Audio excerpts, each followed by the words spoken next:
Well, hello there again. I pray that you truly will share this one. This little red fox right here is something else.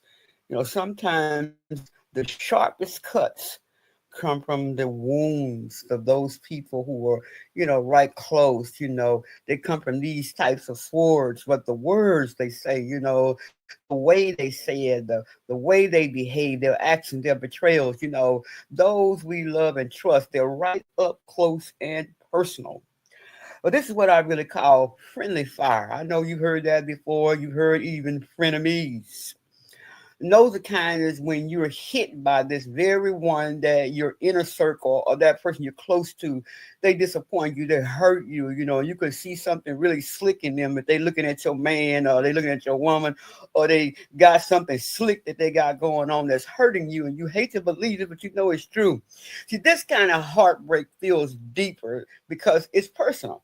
It's not just pain, it's confusion. It's just a mental touch on you because you know that bro, you know that your sister girlfriend got something they jealous of you about. You can see in your spirit, in your knower, that they're confusing you of their true, camaraderie, their true love for you.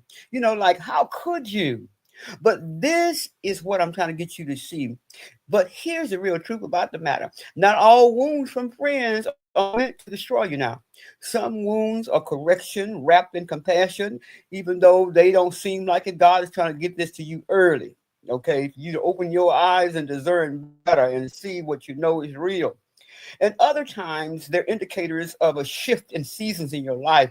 There's something God is trying to get you to move away from or get something to come to you, okay?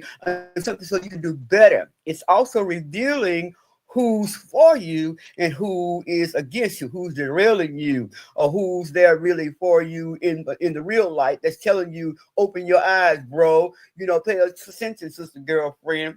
So here's a wisdom warning I want you to know and think about. The worst wounds, remember, they may come from these frenemies because they're close, but these wounds don't come from the enemy. But they come from those people close to us. They got that Judas kiss, just like Judas betrayed Jesus. We learn from them, right? We learn how to discern better. We learn how to take it and say, okay, I'm going to let that go and forgive. But we begin to guard our heart wisely. And that's what I want to tell you about this little fox today. You got to use discernment. Discernment is very critical. Some people are frenemies, like I said. They carry the title of your friend, your bro, or your sister girlfriend, or your, how they say, my bestie. But sometimes they operate in this secret competition. They operate in this silent resentment about something that they're jealous about or they hope they had that you got. Or they have this spiritual sabotage. They wait in a way to try to make you fall or hope that you don't make it or get that house or get that car or that you get this spouse or whatever it is. Jealous. Lord help us today. But don't you ignore what God is revealing to you in the place that He's trying to get you to see that they're not loyal. In the name of loyalty, you need to make sure you pay attention to see if it's a friend of me. All right.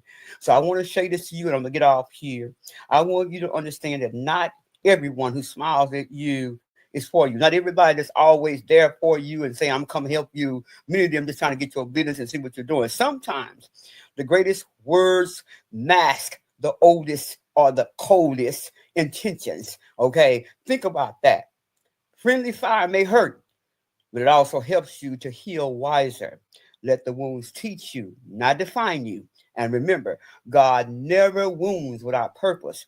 Trust Him to use even this pain to build your discernment, strength, and most importantly, make sure you know that some wounds are lessons and not sentences. Remember, the little red fox, some of these flames you might be fanning.